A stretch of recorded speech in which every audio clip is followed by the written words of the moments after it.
ওয়া যাওজাতুম মুমিনা তুঈনুহু আলা ঈমানিহি I দীনিহি। 3 number হলো রাসূল বলেন তৃতীয় কোনো মানুষের শ্রেষ্ঠ সম্পদ একজন মুমিনা নেককার স্ত্রী, যে তাকে দ্বীনের কাজে ঈমানের কাজে সহযোগিতা করে। একজন পবিত্র স্ত্রী, নেককার নারী শ্রেষ্ঠ সম্পদ, শ্রেষ্ঠ সম্পদ, শ্রেষ্ঠ পুঁজি। আজকে ছেলেরা বাপ, তোমাদেরকে বলি দোস্ত, আল্লাহ তাআলা কোরআনে বলছে লা তানকিহুল মুশরিকাত হাত্তা ইউমিননা। ইসলাম স্পষ্ট, কোরআনের বিধান স্পষ্ট, শরীয়তের বিধান স্পষ্ট। একজন নারী কেমন নারী বিয়ে করবে, একজন পুরুষ ওইখান থেকে শুরু করে সন্তান গঠন সহ পুরা জিন্দেগির সমস্ত দিক নির্দেশনা, সংসারের সব কিছু আলাদা আলাদা করে পার্ট টু পার্ট আল্লাহর কসম আল্লাহর নবী বলে গেছে, নবীজি বলে গেছে। একটি স্ত্রী শুধুই কেবল স্ত্রী না, একজন বিবি মানে শুধুই কেবল চিনজিত লইয়া বেডিরে মার্কেটে করুন না। একজন স্ত্রী মানেই শুধু রাত কাটানো না, একজন স্ত্রী মানে একটি প্রজন্ম, একটি সংসার, একটি ফ্যামিলি, একটি বংশ গঠন। এর সাথে অনেক কিছু জড়িত। রাসূলুল্লাহ সাল্লাল্লাহু আলাইহি সাল্লামের হাদিস শুনেন, কোরআনুল কারীমের একটা আয়াত আছে, মজার একটা আয়াত শুনেন। কোরআনে একটা আয়াত আছে ওয়াল্লাযীনা ইয়াকনিজুনা আয-যাহাবা ওয়াল ফিদ্দা ওয়া লা ইউনফিকুনাহা ফি সাবিলিল্লাহ ফাবাশশিরহুম বিআযাবিন আলীম। আল্লাহ তাআলা বলেন, যেই ব্যক্তি স্বর্ণ এবং রৌপ্য জমা করে অতঃপর তা আল্লাহর রাস্তায় ব্যয় না করে, খরচ না করে, মানে যাকাত দেয় না, দান করে না, সাদাকা করে না, শরীয়তের হক আদায় করে না সম্পদের মধ্যে, স্বর্ণরৌপ্য টাকা পয়সার মধ্যে, আল্লাহ বলে ফাবাশশিরহুম বিআযাবিন আলীম।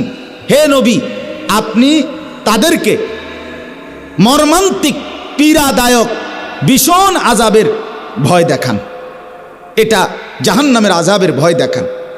এই আয়াত যখন নাজিল হইছে, কথাটা খেয়াল করেন, সাহাবীরা বুঝছে স্বর্ণ রৌপ্য জমা করা খুব পছন্দের বিষয় না।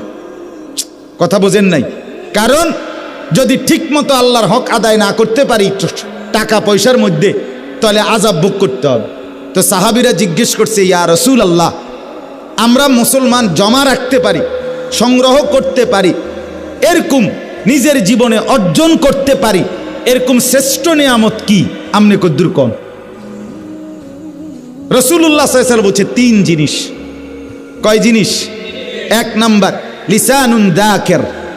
নবীজি বলছেন, যেই জিহ্বা সর্বদা আল্লাহর জিকির করে, এমন জিহ্বা যার অর্জন হয়, এটা ওই মুমিনের শ্রেষ্ঠ অর্জন।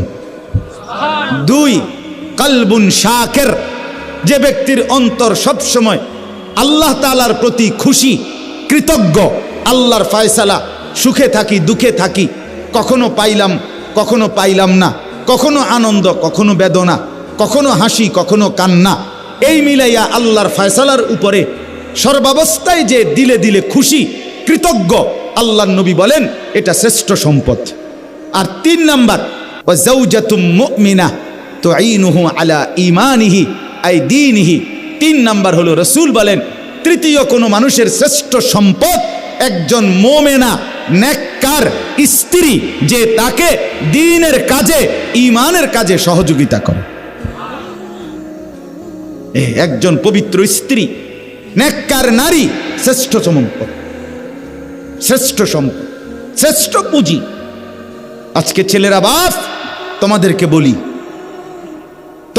বলি দোস্ত, আল্লাহ তাআলা কোরআনে বলছে লা তানকিহুল মুশরিকাত হাত্তা ইউমিননা ওয়ালা আমাতুম মুমিনাতুন খায়রুম মিন মুশরিকা ওয়ালাউ আ'জাবাতকুম। আল্লাহ কোরআনে বলে, কোন মুশরিক, কোন পাপী, কোন নাফরমান, কোন বেহায়া নারীকে বিবাহ করো না। হাত্তা ইউমিননা, যতক্ষণ না সে পূর্ণ ঈমানের দিকে ফিরে না আসে। আল্লাহ কোরআনে বলেন ওয়ালা আমাতুম মুমিনাতুন খায়রুম মিন মুশরিকা, একজন নেককার মুমিনা চরিত্রবান পবিত্রা দাসীও স্বাধীন বিত্তশালী, একবারে সম্পদশালী, সুন্দর চেহারার মুশরিক নাফরমান পাপী নারীর চাইতে উত্তম। ওয়ালাউ আজাবাতকুম, বেশরম মুশরিক নাফরমান নারী যত আকর্ষণীয় হোক না কেন, তার চাইতে একজন নেককার, কালো হোক, কুৎসিত হোক, দাসী হোক, সে আল্লাহর কাছে দামি। এটা কোরআনের আয়াত।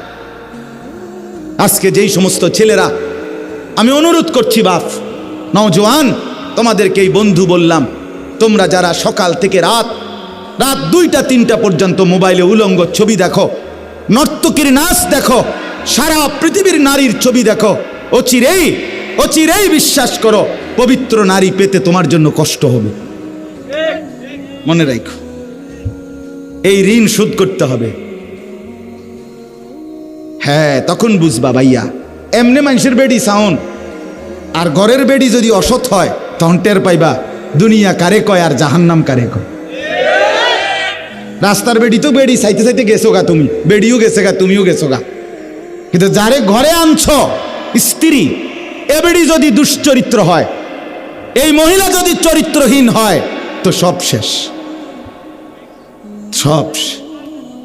তখন টের পাবেন, আহা জীবন কত কষ্টের।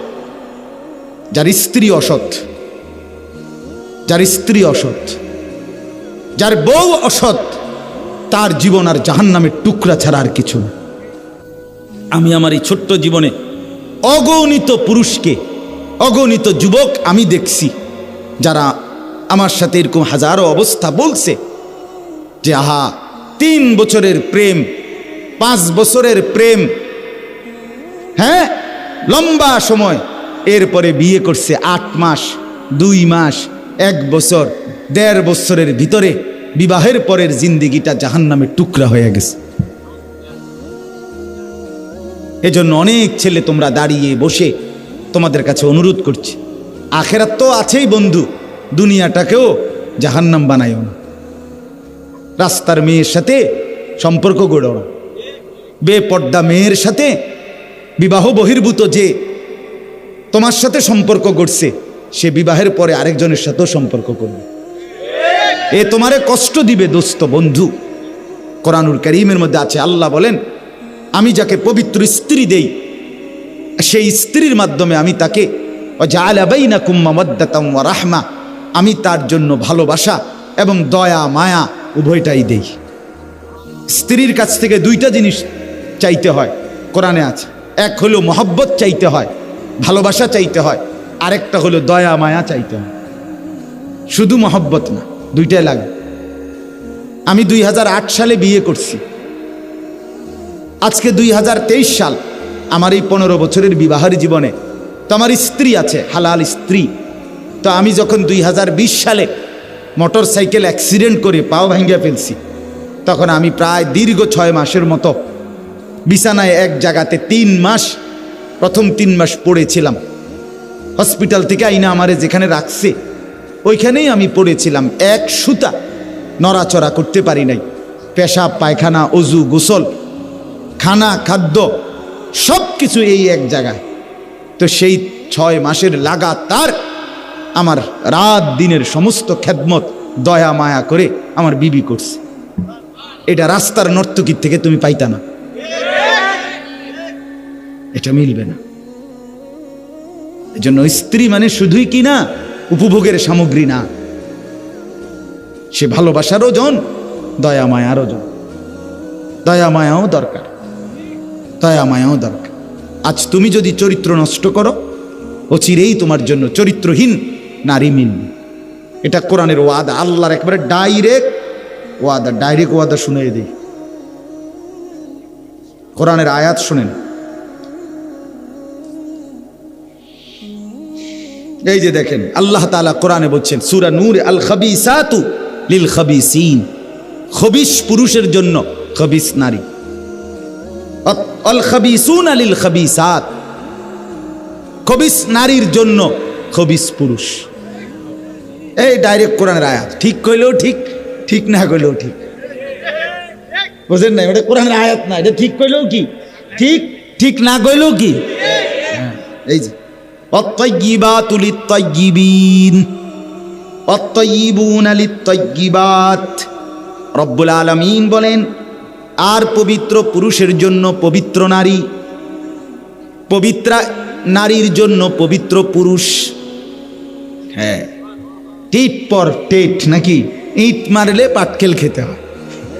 তার মানে হলো আজকে তুমি নষ্ট হইলা, ও চিরেই তুমি নষ্টটাই নিতে এ বেশি দিন লাগতো না।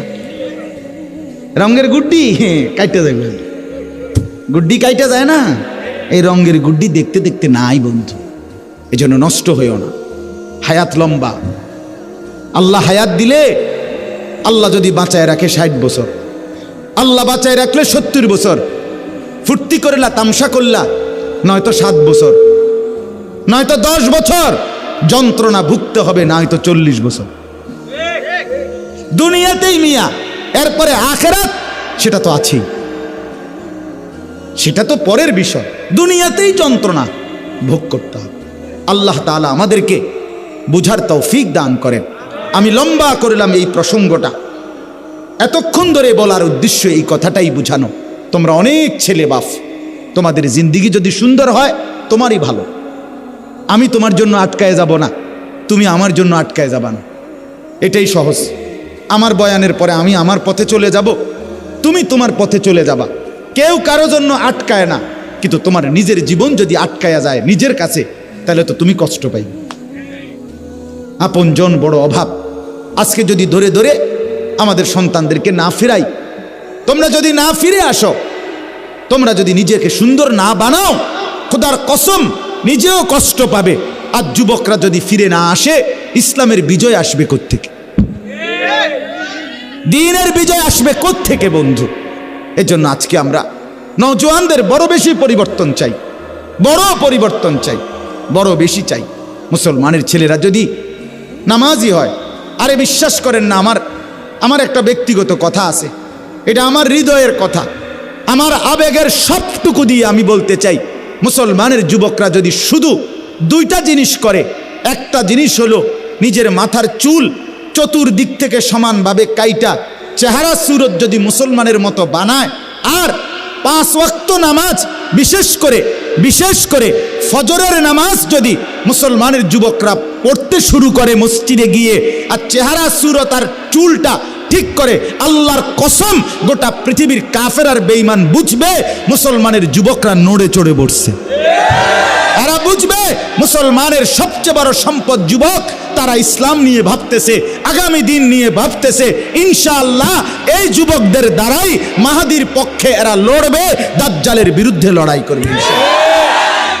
এই জন্য আমি আহ্বান করছি ছেলেদেরকে, আগামী দিনে যারা ইসলামকে নিয়ে ভাবো, তোমরা যারা চাও তোমরা মাহাদির পক্ষে থাকবে, বন্ধু আমার, এই দাজ্জালের চুল, এটা দাজ্জালের চুল, এই সামনে বড়া, বামে ডানে সামনে, আল্লাহর কসম এটা দাজ্জালের চুল, এটা কাফেরের চুল, এটা ইহুদিদের চুল, এটা খ্রিস্টান কাফেরদের চুল, এটা সম্পূর্ণভাবে মুসলমানের দিন বহির্ভূত চুল।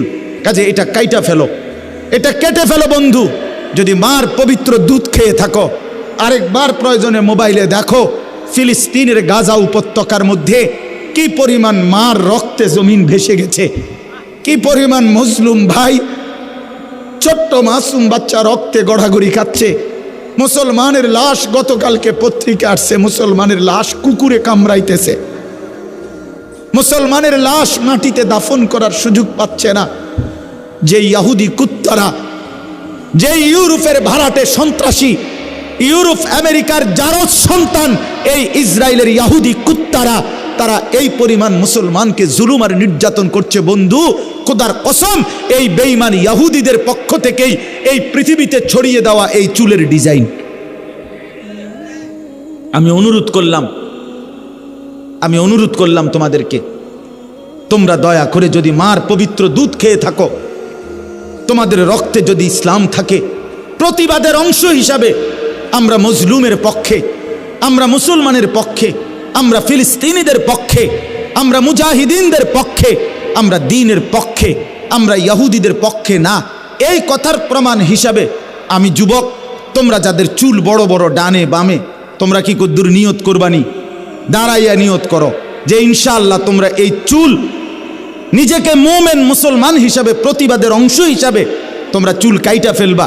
এই নিয়তে কিছু ছেলে দাঁড়াও, তো দাঁড়াও ইনশাআল্লাহ হিম্মত করে। না না, যাদের চুল বড় বড় ডানে বামে বড়, কাটো, কাট, নিয়ত করো, আল্লাহ বরকত দিবে। আরে লজ্জা পাইও না, ইনশাআল্লাহ আল্লাহ বরকত দিবে। আমি বললাম দাঁড়াও, আরো দাঁড়াও, আরো আছো এখানে, আরো আছো অনেক ছেলে, দাঁড়াও ভাইয়া, আল্লাহ বরকত দিবে। আমি বললাম ইনশাআল্লাহ তোমাদের দ্বারাই সমাজের পরিবর্তন হবে ইনশাআল্লাহ। তোমরা মাহাদির পক্ষে লড়বে ইনশাআল্লাহ, তোমরা দাজ্জালের বিরুদ্ধে লড়বে ইনশাআল্লাহ। বাকিরা যারা দাঁড়াইতে পারলা না, আমি কি দোয়া করতাম যে তোমরা যেন দাজ্জালের পক্ষে থাকো? তাহলে দাঁড়াও। না না, যারা দাঁড়াইলা না, তাহলে তোমাদের জন্য দোয়া করি যে তোমারে খোদা যেন দাজ্জালের পক্ষে রাখে, বেঈমানের পক্ষে রাখে। তুমি বলো, তুমি কি মার পবিত্র দুধ খাও নাই? তাহলে দাঁড়াও, আরো দাঁড়াও, আরো আছো ছেলে এখানে, দাঁড়াও ইনশাআল্লাহ, নিয়ত করে দাঁড়াও যুবক, দাঁড়াও, হিম্মত করো, দাঁড়াও ইনশাআল্লাহ। এটা প্রতিবাদ হবে ইনশাআল্লাহ।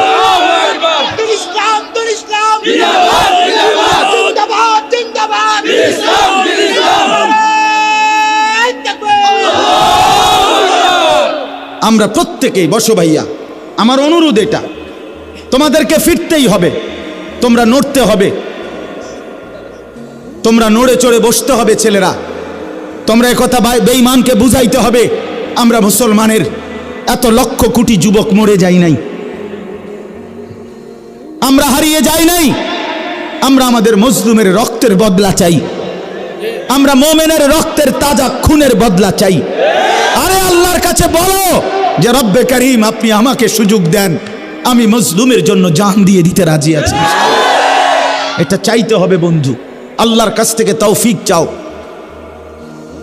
মাত্র 92 লক্ষ কাফের ইহুদি, 1 কোটি না, 23 লক্ষ মুসলমান গাজা উপত্যকায়।